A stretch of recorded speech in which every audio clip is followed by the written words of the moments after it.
Hello students, my name is Dr. Jyoti Singh and today I am going to discuss with you the process of cell division. तो इस video में हम cell division के बारे में बात करेंगे, ठीक है।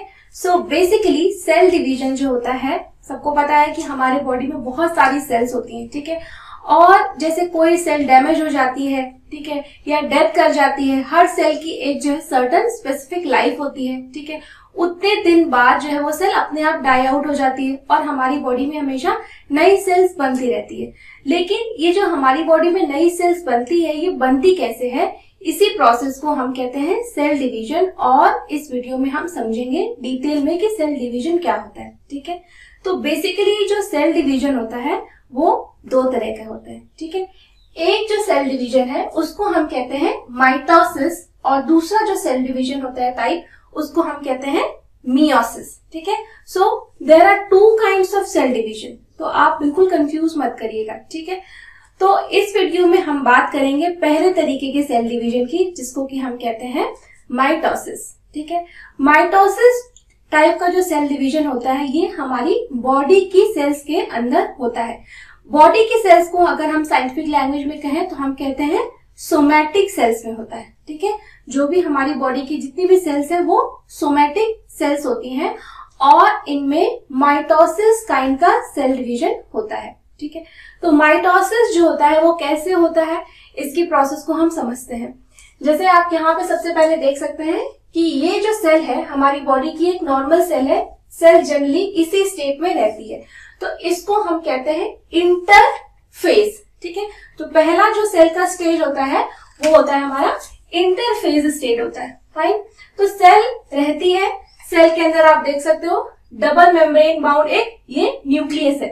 ये जो है हमारी सेल का ये न्यूक्लियस है।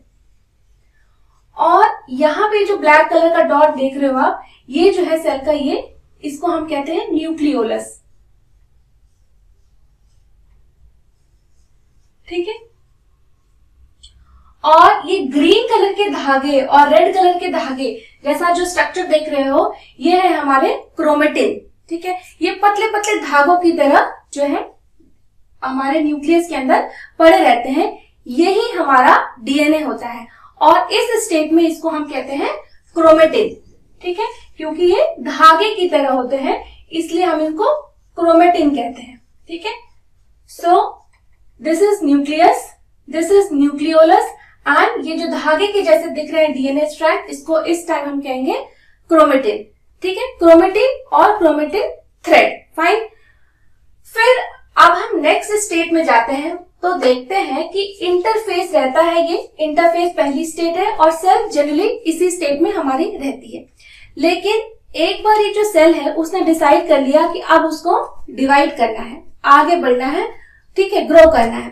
तो जो नेक्स्ट स्टेप जो है सेल जो लेती है वो हम उस स्टेट को कहते हैं वो है प्रोफेज, ठीक है। जो नेक्स्ट स्टेप आता है इंटरफेज के बाद दूसरा स्टेप जो आता है उसको हम कहते हैं प्रोफेज। प्रोफेज में क्या होता है, सेल ऐसे रहती है, ठीक है। सेल के अंदर आप ये देख सकते हो न्यूक्लियस है, ठीक है। अब ये जो न्यूक्लियस मेम्ब्रेन आप पहली बार स्ट्रक्चर में देख रहे थे, ये डबल मेम्ब्रेन थी और पूरी इंटैक्ट थी। ये न्यूक्लियर मेम्ब्रेन जो है धीरे धीरे बीच बीच में कई जगहों से ये टूटने लगेगी, ठीक है। ये जो यहाँ पे आप ब्लैक कलर का देख सकते हो इसको हम कहते हैं सेंट्रियोल, ठीक है। इसका नाम है सेंट्रियोल, ठीक है। ये जो है ये सेंट्रियोल का जो रोल होता है वो बेसिकली सेल डिवीजन में बहुत इंपॉर्टेंट रोल होता है, ठीक है। इसी की वजह से जो हमारे क्रोमेटिन है या क्रोमोसोम्स है वो एक सेल और दूसरे सेल में इक्वली डिस्ट्रीब्यूट होते हैं, ठीक है। आगे चल के हम इसका और फंक्शन अच्छे से देखेंगे। तो ये सेंट्रियोल है, फाइन। सो यहाँ पे आप देख सकते हो कि यहाँ पे पहले स्टेट में जो पतले पतले धागे जैसे दिख रहे थे क्रोमेटिन, यहाँ पे आपको ये ज्यादा कंडेंस दिखेंगे, ठीक है।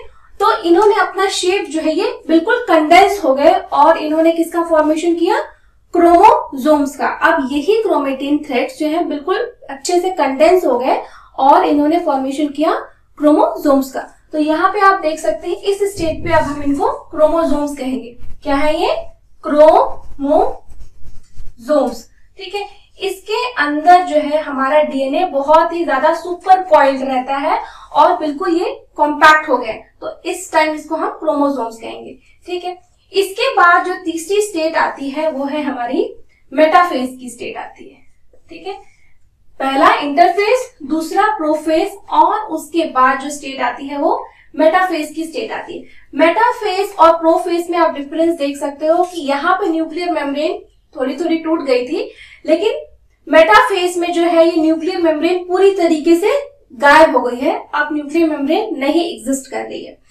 और ये जो सेंट्रियोल है ये इसने थोड़ा थोड़ा यहाँ पे बढ़ना शुरू किया था। अब ये सेंट्रियोल का एक हिस्सा इस साइड आ गया है, राइट साइड में, और एक हिस्सा जो है इसका लेफ्ट साइड में चला गया। ठीक है, और यहाँ पे जो डॉटेड स्ट्रक्चर आप देख रहे हो इसको हम कहते हैं स्पिंडल फाइबर। क्या कहते हैं? Spindle fibres. ओके, तो ये स्पिंडल फाइबर जो है एक तरीके का पुल क्रिएट करते हैं। ठीक है, और मेटाफेज जो है बहुत इंपॉर्टेंट फेज होता है सेल डिवीजन के टाइम पे, क्योंकि इसी फेज में जितने भी क्रोमोसोम्स, यहाँ पे मैंने रिप्रेजेंटेशन के लिए 2 क्रोमोसोम्स लिए हैं। सेल्स के अंदर काफी क्रोमोसोम्स होते हैं, जैसे कि ह्यूमन बॉडी में जो सेल्स होती हैं हमारे पास कितनी क्रोमोसोम्स होती हैं? 46 क्रोमोसोम्स होती है, 23 पेयर्स ऑफ क्रोमोसोम्स होती हैं। ठीक है, तो यहाँ पे हमने 2 क्रोमोसोम के साथ हम यहाँ पे आपको दिखा रहे हैं जस्ट फॉर कि आप जो है अच्छे से समझ सके कि सेल डिवीजन की प्रोसेस कैसे होती है। तो ये जो स्पिंडल फाइबर है ये एक पुल क्रिएट करेंगे। यहाँ पे आप देख सकते हो कि जो भी क्रोमेटिन था क्रोमोसोम्स में कंडेंस हो गया। अब ये क्रोमोसोम्स जो है यहाँ पे क्रोमेटिन से जब क्रोमोसोम्स यहाँ पे कंडेंस हुआ तो ये जो क्रोमोसोम्स है हर एक क्रोमोसोम ने अपनी ही एक कॉपी बनाई। ठीक है, सबसे पहले स्टार्टिंग में ये क्रोमोसोम्स एक एक सिंगल कॉपी में होते हैं, लेकिन यहाँ पे हर क्रोमोसोम डबल हो गया है। ठीक, ये यहाँ पे जो क्रोमोसोम्स हैं जब ये डबल रहते हैं तो ये बीच में जो इनका जॉइनिंग पोर्शन होता है उनको हम क्या कहते हैं? उनको हम कहते हैं सेंट्रोमियर। ओके, इसका नाम है सेंट्रोमियर।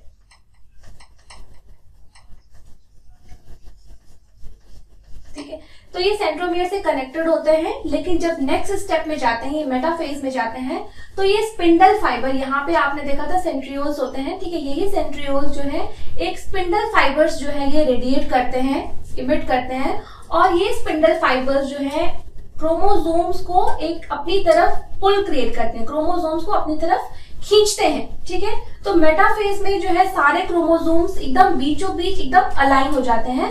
तो ये कई बार आपसे क्वेश्चन पूछा जाता है कि किस फेज में सारे क्रोमोसोम्स एकदम बीचों बीच अलाइन होते हैं, तो वो फेज कौन सी आप बताइएगा? वो है मेटाफेज। मेटाफेज में ही हम सारे क्रोमोसोम्स को एकदम अलाइंड वे में बीचों बीच देख सकते हैं। तो ये फेज कई बार क्रोमोसोम्स को स्टडी करने के लिए भी यूज होता है। ठीक है, सो अब आपने देखा मेटाफेज। जो चौथा फेज है हमारा वो है हमारा एनाफेज। जो 4th फेज है that is called anaphase. Anaphase में आप देख सकते हो कि ये स्पिंडल फाइबर्स ने जो पुल क्रिएट किया, उस पुल की वजह से इस बीच में से ये जो क्रोमोसोम है ये कॉपीज में था। ठीक है, ये 2 क्रोमोसोम्स थे। ठीक है, एग्जैक्टली एकदम एक के कॉपी थे ये दोनों।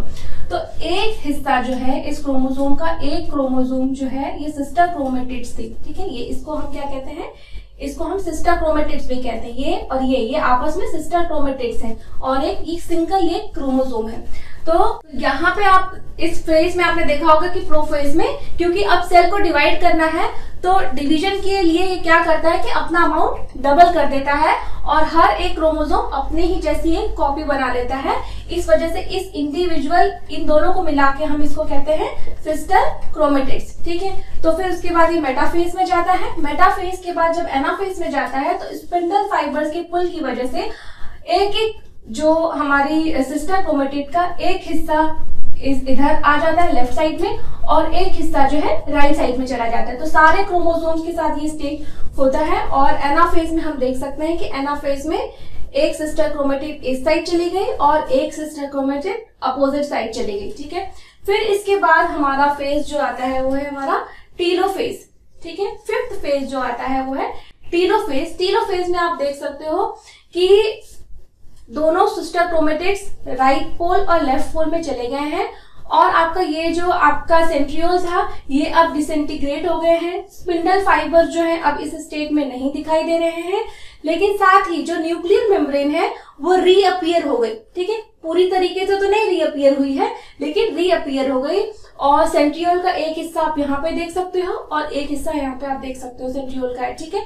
और ये टीलोफेज है, ठीक है। टीलोफेज के बाद जो है आप ये एक चीज और देख सकते हो कि ये जो सेल का साइटोप्लाज्म था, अभी तक जो भी प्रोसेस हुई हमारी, ठीक है, इंटरफेज, प्रोफेज, मेटाफेज, एनाफेज, अभी तक जो भी प्रोसेस हुई वो सब एक ही सेल के अंदर हुई। लेकिन टीलोफेज की क्या इंपॉर्टेंस है कि यहाँ पे अब आप देख सकते हो साइटोप्लाज्म भी बाइफर्केट होने लगता है। साइटोप्लाज्म भी अभी तक तो हमने देखा कि दोनों सेल के न्यूक्लियस अलग अलग आने लग गई, लेकिन इस स्टेट में जो है बाइफर्केशन भी होने लग गया और साइटोप्लाज्म का भी आधे से ज्यादा लगभग डिवीजन हो चुका है। और जो लास्ट फेज आती है जिसको हम कहते हैं साइटोकाइनेसिस, ठीक है, 6th स्टेज जो है वो साइटोकाइनेसिस की होती है। काइनेसिस मतलब ही डिवीजन होता है, ठीक है, तो सेल डिवीजन। तो लास्ट फेज में जो है सेल बिल्कुल अपनी exactly back to the normal, जो फर्स्ट स्टेज है उसकी जैसी हो जाती है।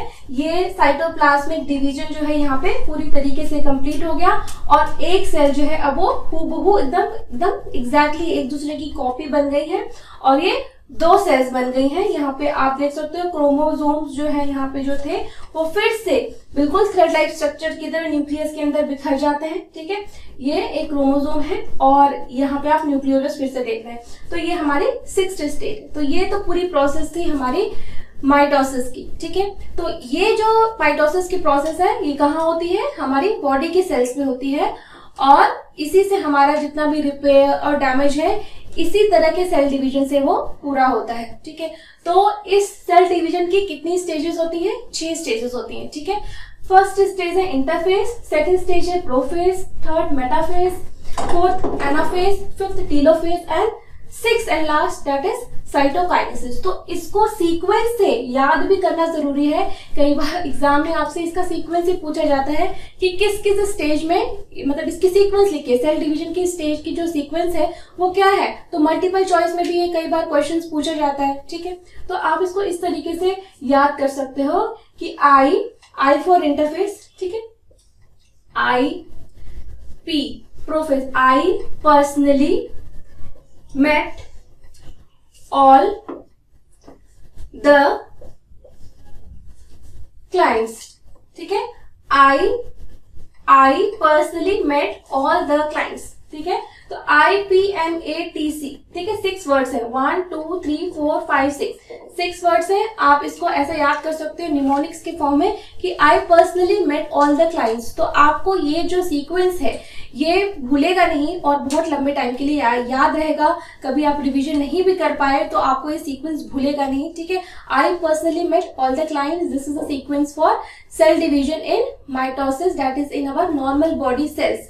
नेक्स्ट वीडियो में हम दूसरे टाइप की सेल डिवीजन को पढ़ेंगे। हिंट देती हूँ आपको, गैमेटिक सेल्स में यानी रिप्रोडक्टिव सेल्स में होती है, जिसको कि हम कहते हैं स्पर्म या फीमेल में हम कहते हैं उसको ओवम। तो इन सेल्स में दूसरे टाइप की सेल डिवीजन होती है जिसको कि हम मियोसिस कहते हैं, जिसको हम नेक्स्ट वीडियो में समझेंगे। आई होप कि आपको ये टॉपिक अच्छे से समझ में आया होगा and still if you have any doubts then you can write in the comment section, I will surely reply.